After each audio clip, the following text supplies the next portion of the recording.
Hey everybody, what's going on? Rob Cesternino back with you for our exit interview special after the finale of Survivor 49. We have interviews today with 4 of the people that made it to the finale of Survivor 49. We will, of course, talk today with the winner, Savannah. Then we will talk with our runner-up, Sophi.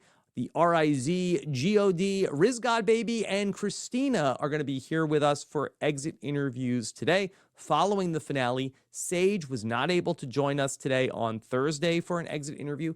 We will work on getting an exit interview with Sage coming up on Friday, so be on the lookout for that. Last night, I got together with Sam Phelan, and we broke down the episode, talked a lot about Survivor 50 and the trailer. You'll definitely want to, especially if you, like Stephen Fishback, went to bed early on Wednesday night. Check out our recap of everything from the finale. I thought it was a really good time. I didn't even mind how late it was talking with Sam Phelan. And then later on today, I'll get the chance to catch up with Stephen Fishback. We'll do a proper know-it-alls to break down everything from Survivor 49 as a whole. I'm sure Stephen will have some thoughts as well about the Survivor 50 trailer. So we are going to jump into all of our interviews here today. Let me just say before we jump into this, if you have not been paying attention closely all during the season, I have a book. It's called The Tribe and I Have Spoken. I've tried to take the story of Survivor, the history and the lore and the legacy of everything from 25 years of the greatest reality TV game, and I tried to put it all here, all of my thoughts, into one beautiful book. The Tribe and I Have Spoken, available at robhasabook.com. And with that, let's go ahead and hear from Savannah. All right, we are here with the brand new winner of Survivor. Of course, it is the great, so far, one-time player, Savannah. Savannah, how are you? Dude, I'm so stoked to talk to you. You say one-time player, one-time winner, maybe two-time winner with Maybe. 50. I don't We, know. we don't know. It's really, yeah, it's, anything is possible right now here in between 49 and 50. But Savannah, congratulations to you. And let me say that a fishy award deserving performance, I thought, last night. Wait, do you guys not do fishies for the final episode? I haven't talked to Steven yet. Steven's not gonna Oh stay my up God. late to watch the episode. You got to give me his direct line. I got to make a phone call after Well, I'll this. talk to him later on today, but enough about him. Let's talk about you. So Yeah. it really was such an impressive game that you had, and you really had 2 different games where you had really a game where you were really like in control of things in the pre-merge, and then very suddenly things flipped. And now you were playing from the bottom for most of the post-merge. How did you go about that change in how you had to approach the game? Oh my gosh, it was so wild. And honestly, like when I started the game and I was at the top and I literally had alliances with everybody on Uli, that's how I thought I was going to be playing this entire game. When Nate was blindsided and when I was blindsided and we were on the bottom, I will say I think that's probably the best thing for my game because not only in the game, but like in real life, when I'm at the bottom or when I feel like I have to like work my way up, it like ignites something in me and it like helps me reach this new level. You know what I mean? And my strategy changed because instead of being this big, aggressive, dominant personality, yeah, I'm gonna steal your advantage. Yeah, I'm gonna be a little bit obnoxious maybe in the mat chats. I had to make myself so small and I had to make myself seem so non-threatening. And there would be so much time when I would just kind of keep to myself on the hammocks because I'm like, I don't want anyone to think I'm strategizing or I'm doing anything crazy. And then I'll say too, when I won those immunities, it gave me the freedom to try to foster and create different bonds, and try to also repair some of the bonds that I had broken with Sage and Juwan. So that was a pretty clutch moment. Yeah, it was really interesting because you had to play this game from the top so much in the pre-merge, and then to see you play from the bottom, it did seem like that based off of some of your natural skill sets, which I've really admired, your tenacity. I feel like that you have such a sense of purpose when you are trying to set out to do something that I feel like that is a lot more conducive to playing from the position that you were in post merge, as opposed to you talked about a Kim Spradlin, who's somebody who's really great at playing from the top and having like a big tent. You're the type of player I would never want to have you backed into a corner because watch out. It's so interesting because in my own personal life, like those characteristics show, but in totally different ways. So in my real life, like if I'm reading a book, I will be so laser focused on this book. I will ignore my boyfriend. I'll ignore everything else. Like I'll just focus. And that totally translated to my Survivor game. And then it was also a little bit similar too. Like in my real life, I hate making decisions. I love letting other people make the decisions. And so when you're at the bottom in Survivor, there's less decision making that you necessarily have to do. And it's more like, okay, how can I just get through this and survive this? I didn't have the luxury of looking at, 10 other people I could vote out. It's literally like, hey, like who's the one? Who's the one weak link? How can I possibly create something out of nothing or seemingly nothing here? So it was honestly like a great position for me to be in, even though I hated it at the time. In hindsight, I'm like, okay, thank goodness I was where I was at. So in the final five, you had a very interesting round where you won the reward and you chose to take Sage with you on the reward. Can you talk through that decision? Absolutely. So with Sage, earlier that day, she and I had talked, I think, and she had gone the longest without eating. So that was part of it. And then when I won, I knew I had just taken Rizzo and Soph. So I'm like, they don't need to eat. It was between Sage and Kristina. Kristina and I had butted heads throughout the season. And the thing with Sage, we had such an interesting relationship throughout our entire time on the island. We had an all-girls alliance at the very beginning, which I know she felt like she was at the bottom, but I genuinely like wanted to work with her from the very beginning. If you listen to confessionals in the first two episodes, you never hear me say like this core four is my only way to go forward because my alliance with Sage and Shannon was just as real to me. And when we got to the merge and I found out I had been hurting Sage's feelings and I had been rubbing her the wrong way and she thought I was, being mean to her, I felt so bad. And it for me was stuff that was even like beyond the game, like just human to human. Like I felt like I needed to apologize. I don't want to hurt someone's feelings like ever, whether it's in Survivor or real life. And so, when I talked about trying to repair some of those bonds, especially with Sage, like I felt that responsibility, not just in the moment to save my own butt in the game, but like even as we got further in the game, I wanted to make amends from a personal human standpoint. And I thought the world of Sage when she was out there. She is such a fun player. She's such a genuine person.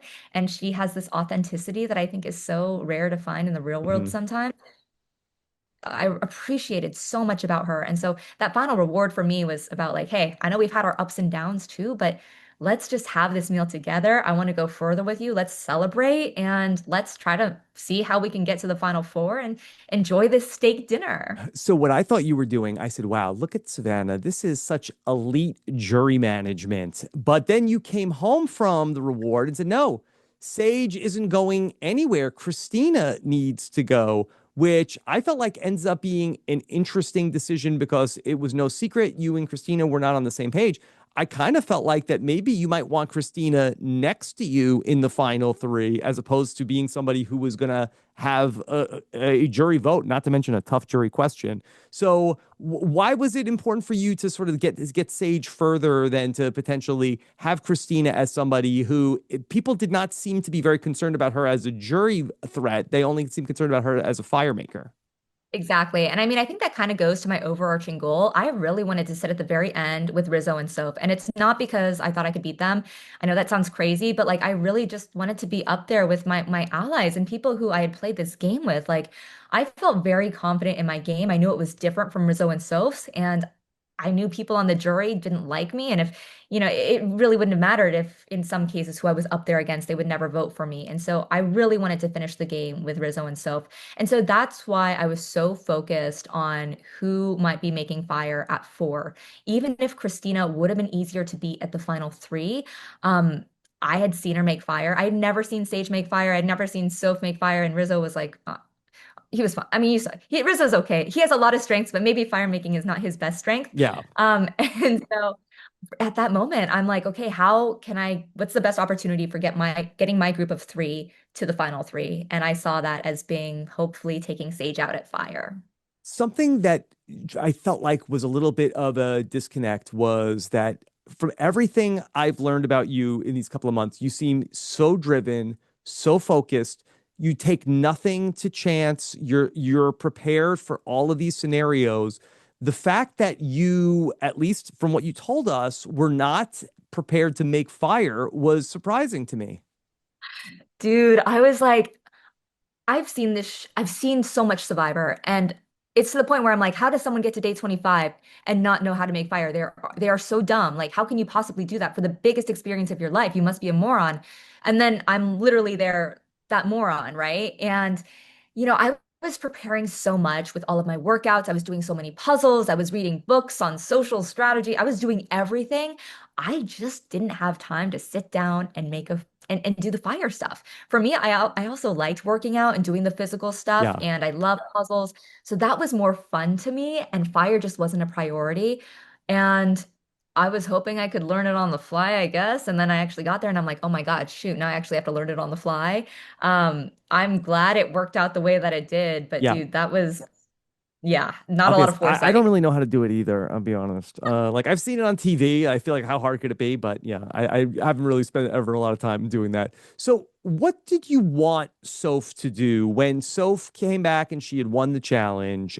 What were you hoping her decision was going to be? Well, I wanted her to take me. Yes. I'm being honest, but here's what I would have done if I had won the Final Four immunity. My goal, seriously, was to get me and Rizzo and Soph to the end. And so I would have sat the three of us down. We would have had a little powwow and said, okay, who wants to go up against Sage and Fire? And honestly, knowing Rizzo, like I feel like he would have almost wanted that moment to say, hey, I have this big resume builder. I'm not afraid of anything. You saw me with my idol. You saw me trying to take a competitor out of the game with fire, and I did. So I thought Rizzo would honestly be really open and eager and willing to do that. And you kind of see him talk about that too when he's telling Soph, put me in fire against Sav. Like it was my read on Yeah. Rizzo at the time. And so yeah, I thought it could be a group decision. Savannah, I think you and Rizzo had such an interesting relationship in the game because it was one where it seemed like that there was no doubt whatsoever about the loyalty between either of you, but it was sort of like unclear if either of you ever felt like, oh, I can't beat the other person. Was there ever a moment when you thought, hey, one of the moves I need to make is getting Rizzo out? No, I was so prepared. Well, actually, no. Actually, let me answer this. When we started on Uli Beach together, like day two or something, I connected so well with Shannon. And I remember walking with her and saying, dude, I love Rizzo. I want to play with Rizzo, but we cannot sit next to Rizzo at the end. He's so charming. He's so charismatic. He's going to kick both of our butts. So that was day two. Mhm. And I will say that that changed over time, just as I got to know Rizzo. You hear me talk about Soph and how she's like a friend from back home, but with Rizzo, I have a younger brother. He's the same age as Rizzo. They're both like similar mannerisms, similar personalities. They're so positive and full of light. And I truly felt like playing this game with Rizzo was so similar to playing this game with a little brother. And I felt like, at the merge when we had been so blindsided, you see me at the bottom, but I don't think people understand it really felt like people had nothing, didn't want anything to do with me. And in that moment, it was really just Soph and Rizzo who truly had my backs in that moment. And that's when I'm like, screw it. It might be harder to go to the end with them, but I don't even care. Like I'm ride or die for these people. They're kind of protecting me and in a sense, and I want to do as much as I can to try to sit next to them and run this game together with them. And so, yeah, at that point, I'm like, I got to be with both of these people. Savannah, so we got to see the trailer last night for Survivor 50. And there you are. I was like, oh my God, Savannah's on Survivor 50. And so it must have been a challenge for you as the winner of Survivor 49 to then go to Survivor 50 because you probably, if you have lost Survivor 49, it's probably easier to sort of like make any adjustments. Did you come away from Survivor 49 feeling like, hey, this is the formula, this is what I need to do? Or were you thinking in your head that there were adjustments you would need to make if you were to play again? Yeah, I mean, Survivor's all about adaptability. And I think my strategy that worked on 49 would not have worked on, I don't know, 48, 47, like literally most of the other seasons, right? It's so like particular. You kind of have to, tailor your strategy versus who you're out there with. And so I will say one thing where I was like, okay, I got to do this differently is the social stuff. I made a point in 50 to try to remember everybody's mom's, husband's, kids' names.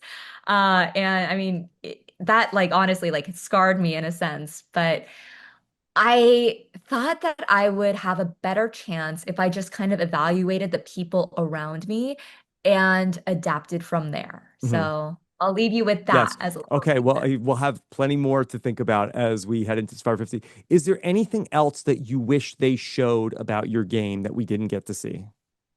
I think overall, Survivor editors did such an amazing job at showing me for who I am in all of my positives and strengths, but also my flaws. And I love that there are people out there who see this villain character who is not always the nicest person, who can be a little abrasive at times, but who is still able to win the game. And, when I got on the show, I've been such a fan for the longest time. And I told myself, I want to put myself out there and I need to be 100% authentic to myself.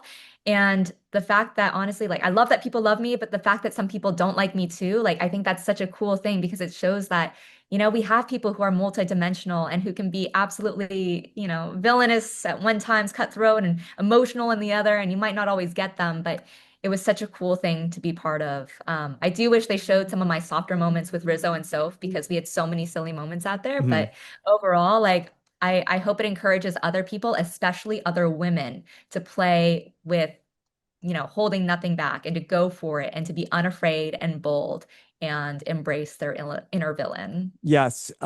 I don't even know if you have to say villain. I think it was just really impressive to watch, and I just was so taken aback all through, especially the second half of the season, just how driven you were, and I thought it was really cool to get to watch. So, congratulations to you. Congratulations on tying the record for women winning immunity challenges, and looking forward to everything we get to see next, Savannah. And I hope that one day we'll have a much longer chat about all of this. I can't wait to see you on. I'm cheering so hard for you. Yeah. Listen, that one day that I could definitely see that being something that you might be good at also down the road. About that when I'm not on a Yeah. CBS. Yeah, down the road. But we don't have to talk about that right now. Okay. All right. Thank you so much, Savannah, and all the best. Okay. Bye. All right. Take care. Bye. Hey, Sophie, what's going on? Good morning. Rob Cesternino. How you doing today?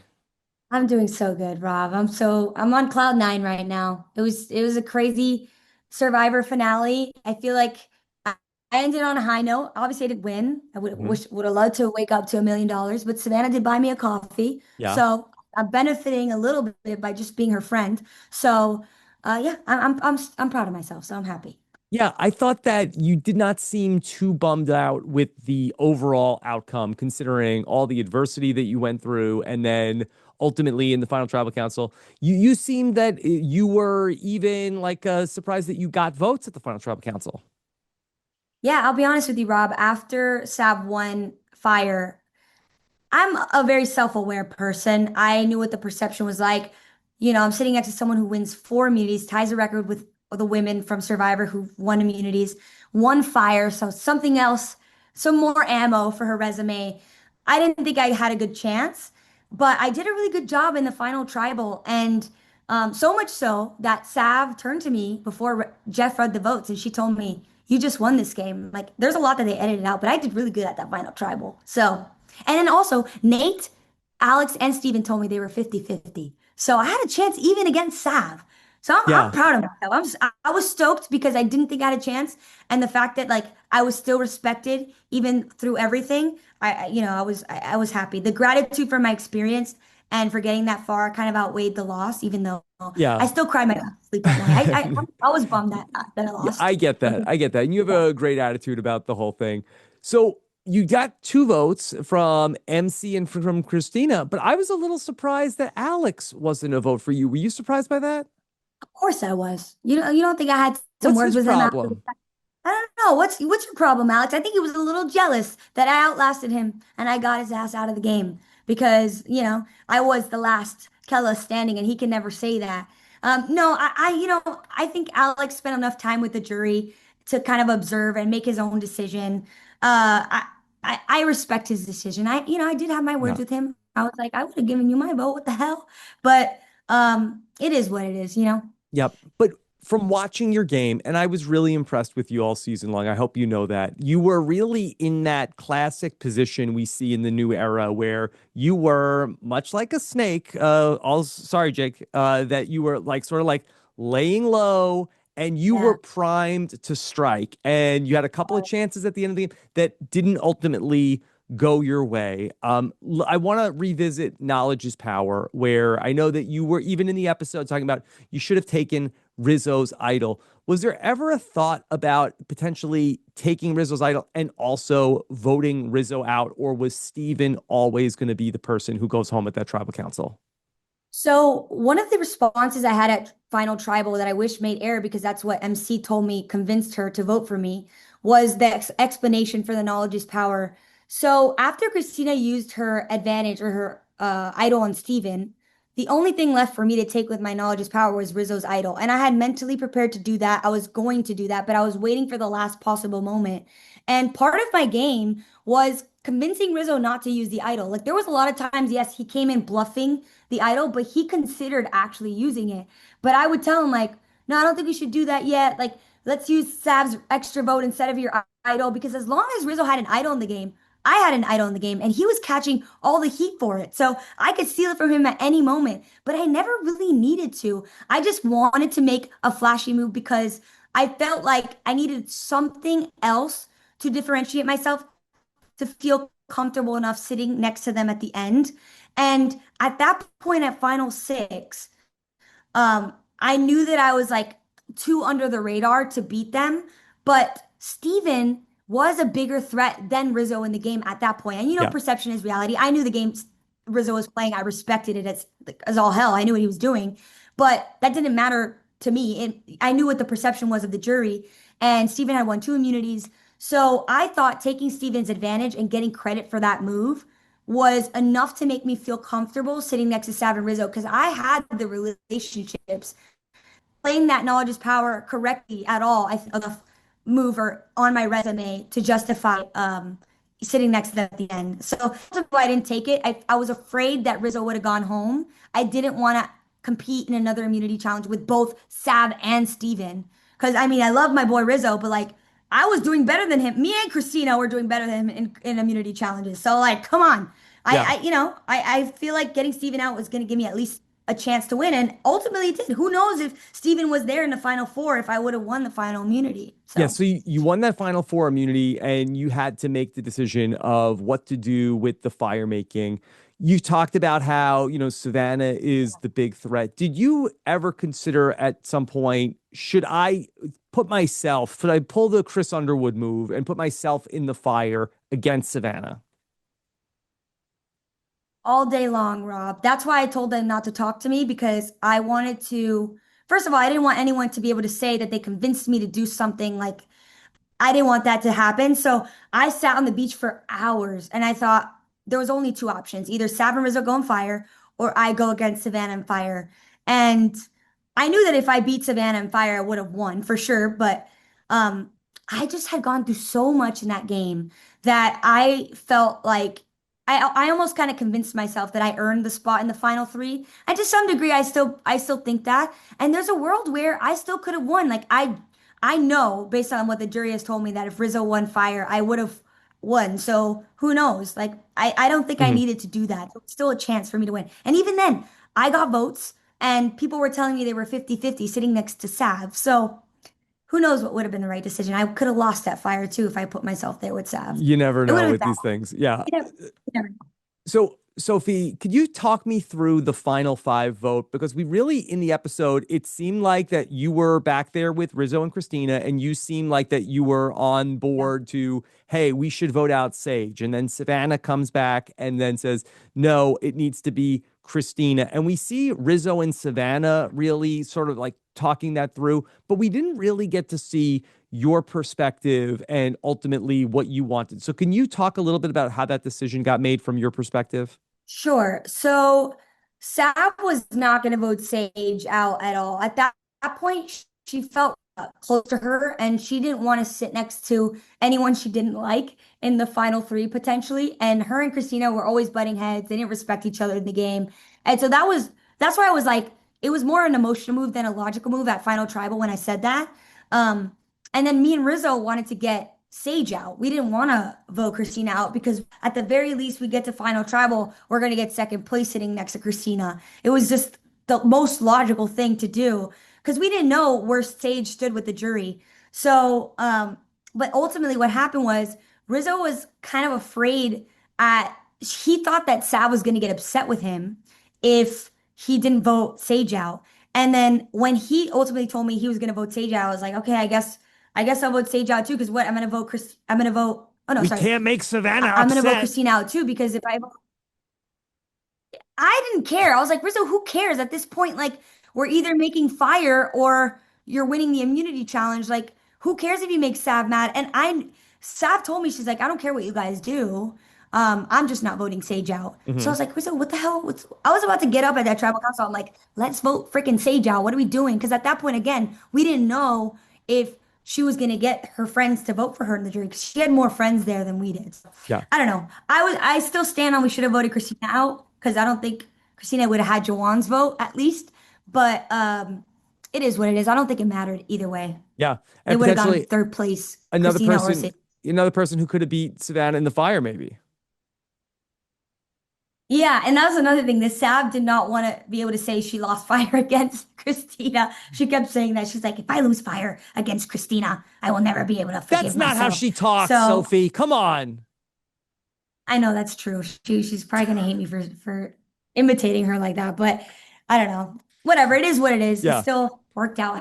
You were really So great on social media. You get my social media MVP of the season for the best player from Survivor 49 on social.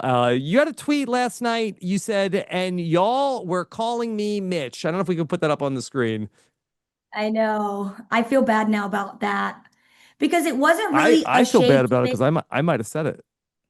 Oh God. Well, it wasn't as much as shade. It Yeah, wasn't say do shade to the Mitch at all. no, no, Oh, no. oh yeah, I wanted to do a video of that like instead of the tweet, but I didn't have time to do it. But it was just like first of all, I don't think it's fair for people to say that about Mitch, but people were comparing me to Mitch, saying that, we weren't making moves, and that's what I did. It was more like a screw you to the fans who were saying that, more so than to Mitch. It wasn't against Mitch at all. I got no, I got And I I hear knew you. it, I knew it'd get traction. I knew it'd get traction. You know So what that's works. Yeah. exactly. It was a drama, and I hope he's not too mad about it. Yeah. And let me ask you this question because I feel like that it just as well could have been you also who went to Survivor 50. How did it feel from your perspective that the people that your closest allies, and it was really Tres Leches, it was really the three of you in the post merge, Yeah. Rizzo and Savannah, both are part of Survivor 50, and you're not? Yeah. Yeah. Oh, are you asking me how I feel about it? Yes. Oh, I mean, I'm so happy for them. Like they're genuinely, But from we your are better. perspective, I don't care about what if you Oh, think okay, they okay, should okay, be okay, on okay. it. Yeah. I think it's well deserved. I think both of them played incredible games, very good TV, like better than me. I think with the start that I had, I lost a lot of not momentum, but in terms of like good TV, I was just I had no energy towards the end of the game. And so I feel like all around, Okay. like for production, just well deserved. Like I think it's gonna be so fun to Yeah. root for them on Okay. 50, Sophie, you know? I do need to run. I hope we have more time when you have an even better connection. Okay, okay. And we're looking forward to talking more. But we have all these interviews stacked back to back to back, and they're calling me and saying like, "Hey, where are you on the next interview?" Sorry, sorry. Okay. But I do want You're to talk to you more, Rob. let's do it. Let's I set it love up. you and Okay. podcast. But yeah, You were so fun and all the yeah. best. Okay. Okay, bye, Bye. Rob. All right, everybody. What an honor to be here with the man, the myth, the legend, Rizgod, Riz God, baby. What's going on, Rob? This is amazing. First, I had Jeff anoint me as the Riz God officially to millions of people at home, and now I have the king of the online survivor community, Rob Cesternino, doing Thank you it. So so it's a pleasure much. being here. Thank you so much. From a king to a god. And so it's so nice to get the chance to talk to you. I thought that you gave us so many interesting things from this game to talk about. And I really want to commend you because I felt like that you talked about it at the Survivor After Show. I do feel like that you did advance the gameplay specifically around the hidden immunity idol with what you did this season. And I think that for years to come, I think that people are going to be talking about what you did in this season. Thank you, Rob. Yeah, that means a lot. I think for me, going into it, and my origin story with Survivor started all the way back in Tocantins. And, I don't want to say his name 3 times before he'll appear, but the next season after Tocantins was obviously Russell Hantz. So I grew up watching idols being a monumental part of Survivor strategy. And I think as we progress into the Survivor ether, idols became less advantageous over time. And people were like, I don't even want this thing. And I'm like, how? Why? I took a lot of inspiration in my game from Ferris, from Australian Survivor, Yeah. and from Tony, from Cagayan. And I saw the power they brought back to the idol. So I said, if I'm ever on Survivor and I have an idol, God bless the rest of those people on the island, because I am going to make every single use out of it. And I think we saw that I was able to make a public idol, implicit immunity. I literally brought a god idol back to Survivor without having Yule had back at Cook Island. So it was a testament to my strategy. It was a testament to my social capital. But most importantly, I wanted to be a hashtag game changer. And I feel like I did that with the idol. Yeah, I was wondering whether or not it was something that you sort of like adapted on the fly, or if it was something that you came into the game with. So that was something that you knew you were going to do this if you ever got the idol coming into the game. Yes, I don't think what I will say that I adapted on the fly was is I didn't anticipate being a public idol so early on. But I said it earlier on the season. It's like, I'm going to embrace this. I'm going to strike fear in these people's hearts. And I think I was lucky that a lot of the players on my cast were risk adverse. They weren't willing. They were playing a little fearful while I was playing a little fearless. And I think we saw that each and every time that I was in danger, instead of splitting the votes or instead of putting the vote on me and Savannah, I was just like, you can vote on me and Savannah. I'll play the idol on me and Savannah, and one of you guys will go home. And then once I said that, it's like, all right, let's vote Alex. It can't be us. So it helped a lot of the strategy. And I think a lot of people on the jury, at least at the time before I went to jury, were like, you guys got here because we blew up on our own. And I was like, no, like me, so Savannah and Soph literally caused this implosion. You guys blew a 7-3 lead. And here we are in the final four as a 3-person minority from the final 10, as a 3-person majority in the final four. Yeah. I mean, when you talk about Russell Hantz, I mean, that was pretty close to what he does in Survivor Samoa as well, where he stuck with his people. And I've always said the people who have the tightest number, it's not about the biggest number. It's really about the tightest number. And you certainly had that with Savannah and Soph, while the other side had lots of fractures. Something that Steven first identified about your game also was that you seem to have a real knack for going after soft targets in the middle as opposed to all-out war against the other side. Was that something that was also intentional about your game?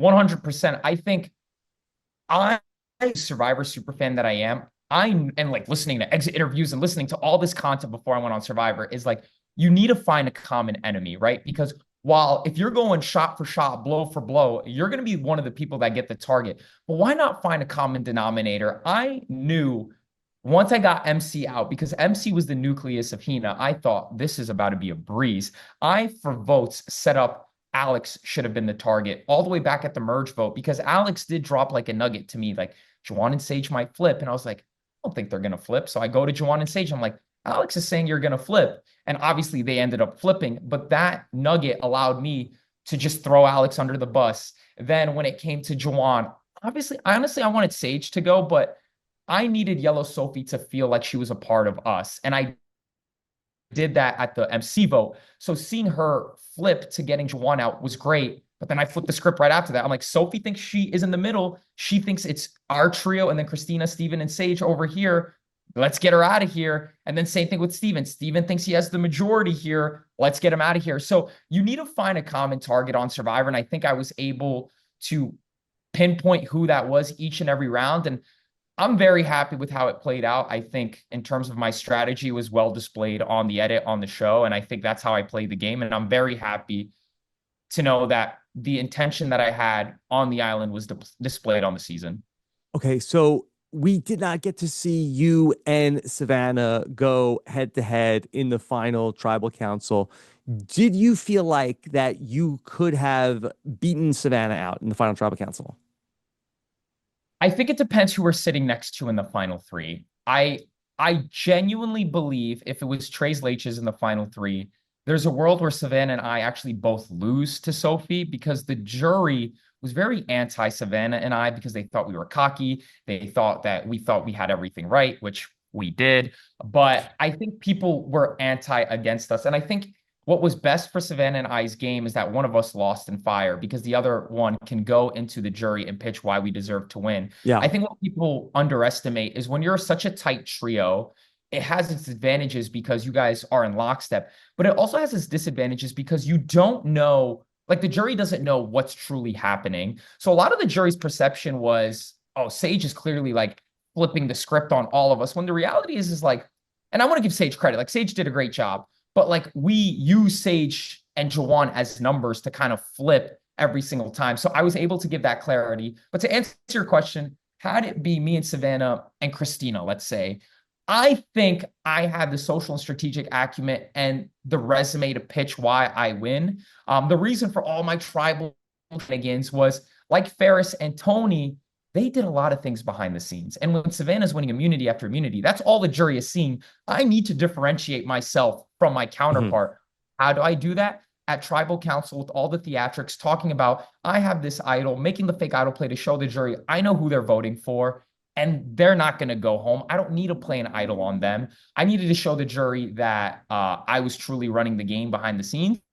And I think I did that. Did it rub them the wrong way? Yes, but I think it did only because they kept thinking to themselves, how is he getting away with this each and every time? I don't think it was like, oh, we hate this guy. So I think if I pitched my case, or if had I pitched my case at the end, I had a really good shot at winning. But my true path to victory is beating Savannah at fire and sitting next to Soph and Sage, or Soph, Sage, and Kristina, whoever, to win the game. What was going on there with the fire? I feel like that. I thought you know, I was gonna say I think I just choked because I said it there. I honestly, had I won individual immunity, I probably would have thrown myself against Savannah and fire. Pull a Chris Underwood. Thank God that didn't happen because how great of a legacy would I have left there? But I just didn't get the spark, man. But under normal circumstances, you're a good fire maker. It just wasn't happening that day. You didn't have it. Yeah, I would say so. Yeah. Okay. I want to talk about the final five vote because I thought this was interesting where, okay, you and Soph are on the beach and you're saying, okay, it's going to be Sage, and Savannah comes back and says, no, we're keeping Sage. Kristina has to go home. And it seems like that there's two of you and Soph, and there's only one of Savannah, and somehow Savannah gets her way there at the final five. Why? How did that happen? I want to give some clarity because could I have played my idol on Kristina? Sure. Could I have just told Soph, let's just vote out Sage? Sure. But for me, at that point, after Savannah secures her fourth individual immunity, Jeff is talking about Savannah is in a group of 5 other women. And I'm like, all right, Jeff is glazing Savannah to the jury. This is very bad. And I needed somebody at the final 4 to give an opportunity to beat Savannah. Because if Savannah wins her 5th individual immunity, we're cooked. Like, there's nothing to say. She makes history. So Kristina is A good fire maker, and B, I love Kristina, but she was not winning a challenge. She was probably plus $1 million to win an individual. But in fairness, you weren't either. 100%. I will say, we have to be fair. Yes, I will say you're 100% right. So the reason why I kept Sage was I needed somebody to beat Savannah at an immunity challenge so I can go against Savannah and fire. And everyone's like, oh, but you could have saved Kristina.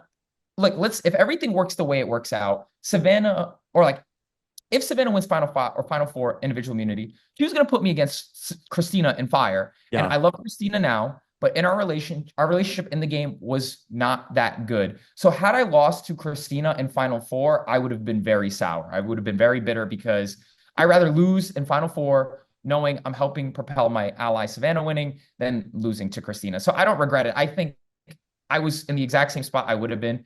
I wanted to make fire against Savannah. That's what ended up happening. And I obviously just didn't win. So, Rizzo, this is not the end of your story. From what I understand, I think I spotted you in the trailer for Survivor 50. And so it's my impression you'll be back for the big season 50.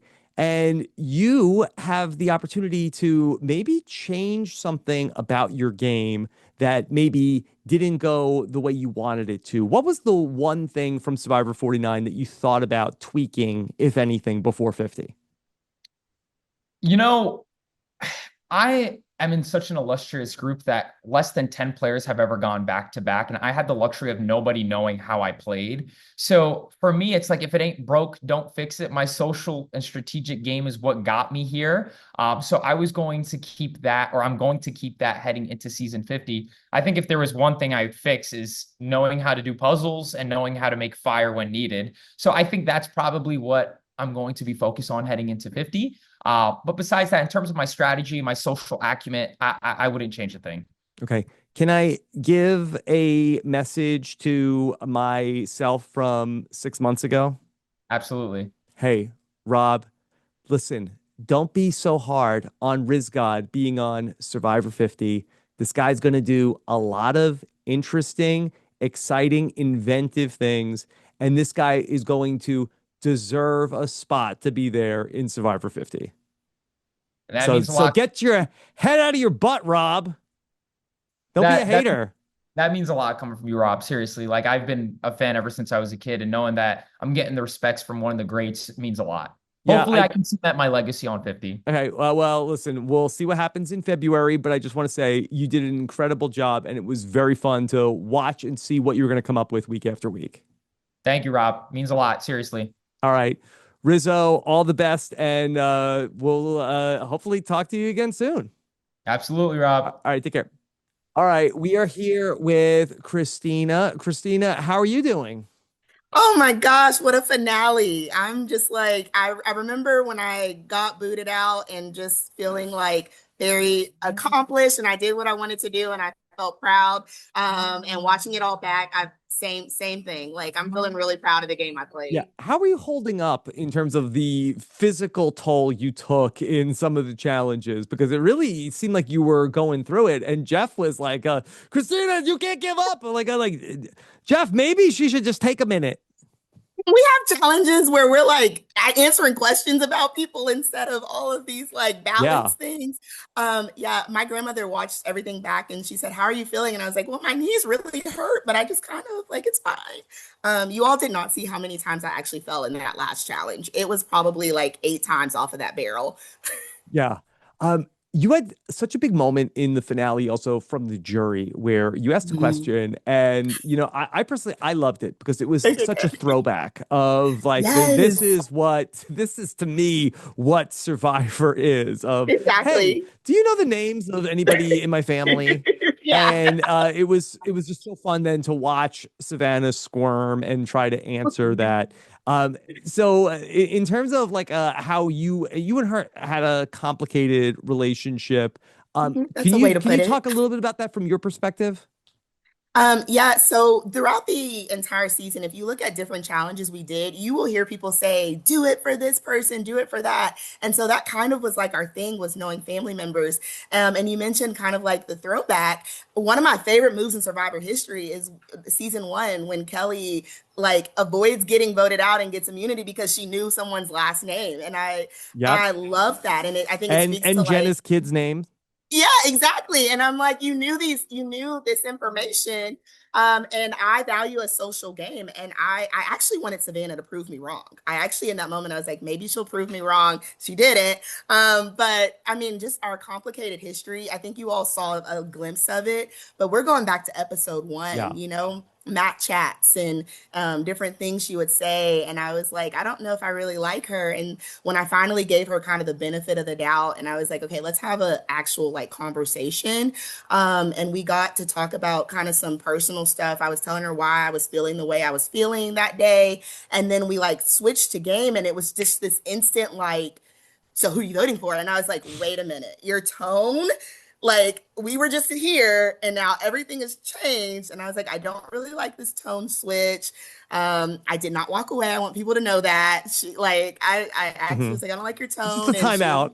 Yeah, it was like, let's do a timeout. And we like went right back into it. But we definitely had just kind of very complicated relationship. Yeah. Can you talk a little bit about your vote in the final tribal council? Because I was a little surprised that you ended up being a vote for Soph as opposed to Sage. And it seemed like that maybe Sage was also a little surprised by that from the Survivor after show. So could you take us through was it really from the fallout from where you were both on the same page and then had to go after each other for who gets to stay at the final 5? I think I really did connect with Soph a lot, and I don't think our relationship was really shown. We were very close ever since that split tribal where we were on, the island, the four of us together. And so me and her were very, very close, and I saw the way that she was playing, and I mentioned it in the after show. It was exactly the game that I was trying to play as well, like knowing everything that was going on, and just like having one or two ride or dies that you stick with to the end. So I was already leaning towards Soph. And Sage during the final tribal, I don't think she owned her game. It was very much like we were telling her like this is what we saw. Why were you doing it? And it wasn't translating well to actually owning it. And I actually kind of felt a little like the emotional social game that we had. I questioned whether our relationship was real or not based on the answer she was giving in that final tribal. And I was like, I just don't know if I can vote for that. Yeah.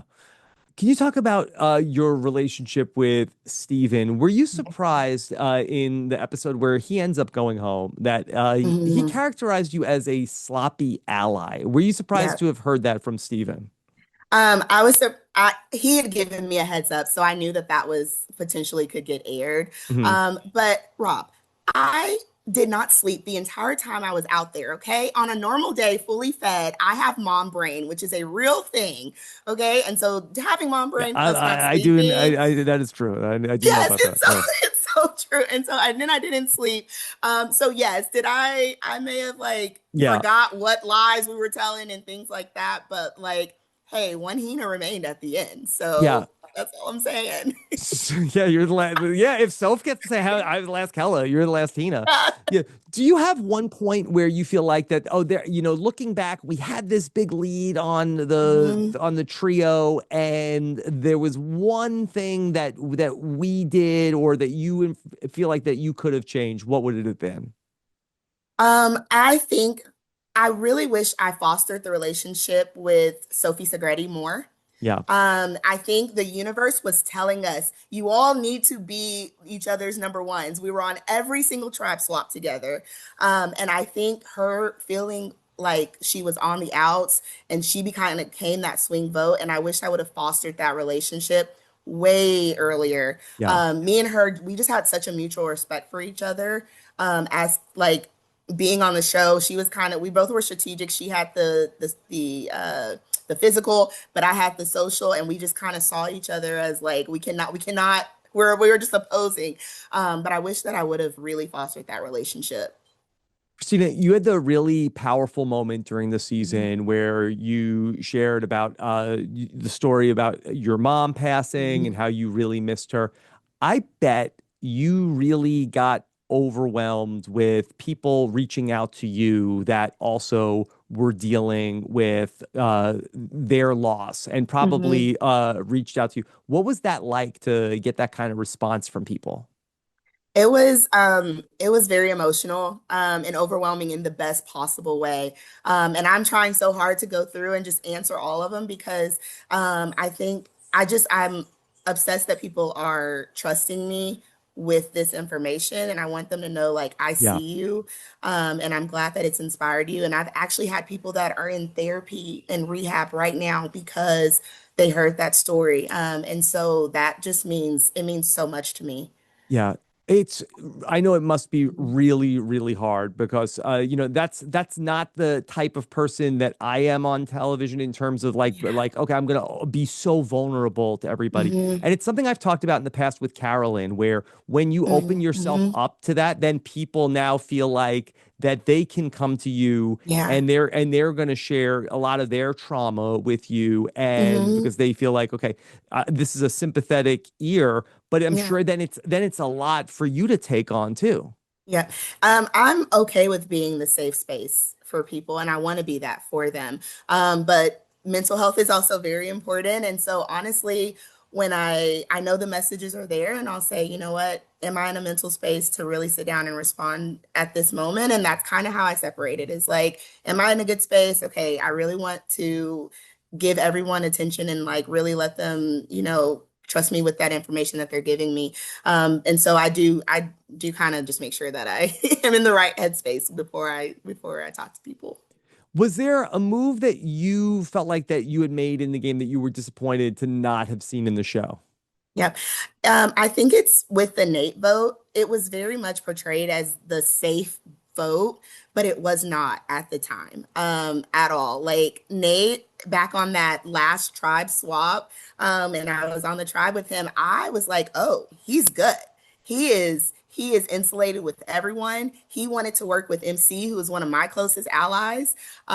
He did not want to work with Alex or me at all. And I really think with just his charisma and everything, I think he could have gotten MC. And that with MC comes Steven and comes Sage and, like comes this big group of people. Mhm. And I knew, I was like, he has to go.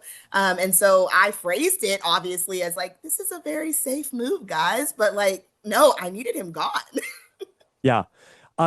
So can you talk about you made the decision to take Juwan to go on, you gave up your spot to Yes. Juwan for the reward. I had felt like I don't know. I feel like that this might be a move. Was any part of that strategy, or was it just that Juwan hadn't eaten? No, not at all. It was actually very much a ripple effect, a domino effect from just MC being voted out and the conversations that were had based on that and how he was feeling, me having a black son and wanting Yeah. people to like look out for him one day. And so it was very much just like this ripple effect of like, you have to eat. I see you. I see the struggle you're going through. There was zero strategy at all. When you talk about the conversations that were had Mhm. with MC and Juwan, were you disappointed that that didn't end up being part of the show that everybody saw? I was because I do think it was a factor out there in the game. I mean, it just was such a big it was just such a big moment and we saw what was happening. We saw that the jury was becoming the cookout. Like I was like, guys, we got to stop this. And so it really was a factor. And again, it's the reason I gave the reward up in the first place was because of all these conversations that were happening. It's the reason that, I didn't really trust Juwan after the Alex vote. It was a factor out there and I wish it was shown a little bit more. Okay. And then the last thing I'll ask is there was such a big response to Uncle Jay and Juwan, also Uncle Jeff. And so I'd love to hear. Do you think that this will stick? Do you think that in the future, maybe unless Savannah and Rizzo bring it to season 50, maybe do you think in the 50s we will see the continuation of Uncle Jeff? I think it might be dead. We'll see. I mean, I half the people actually were okay with it, understood that it's the Southern thing. It's what you do, okay? He didn't mind it. It made me feel comfortable. Like I truly did not think this was gonna be a thing. I called Jeff that the entire casting process. Like this was not like she wants to. No, it literally that's just my name for him. Okay. Kristina, anything else you want to tell people? Oh man, this was just the best ride at like the best adventure and just getting to have this transformative journey and letting you all see it. Like I wish you would have saw how my social game was like. It was so strong and I knew how It's that hard to jury show on TV. I Yeah. know. I knew exactly what that jury was thinking. I knew where their votes were going to go and I made moves based off of that. Yeah. Well, Kristina, it was very fun to catch up today, You and too, all the best Rob. outside Survivor. Okay. Thank you so much. All right. Take Bye. care. Take care. Bye. All right, everybody. Thank you so much for listening to our exit interviews. Very fun stuff. And we will hopefully have that interview with Sage coming up on Friday as well. We also are going to be doing something very fun. A lot of people have heard the news that I'm going to be a part of The Traitors season 4 premiering on Peacock on January 8th. And so to get you ready, we have been doing a series of podcasts, The Traitors season 4 player previews. And so Puya Zambakili has gone through and done his homework with lots of different fun guests about every person from the Traitors season 4 cast. The first of which, in no particular order, is going to be premiering today. So be on the lookout here on RHAP YouTube channel and of course on the podcast to listen to our Traitors daily player profiles as we are starting to get into only 3 weeks from today when you will see the premiere of the Traitors season 4. So make sure you're subscribed. We'd love to hear what you have to say in the comments. Thank you so much for being on this ride with us all through season 49 of Survivor. We will have plenty more about season 49, season 50, and the traitors, all right here on Rob's the Podcast. Take care, everybody. Have a good one. Bye. This is RHAP. We know reality TV.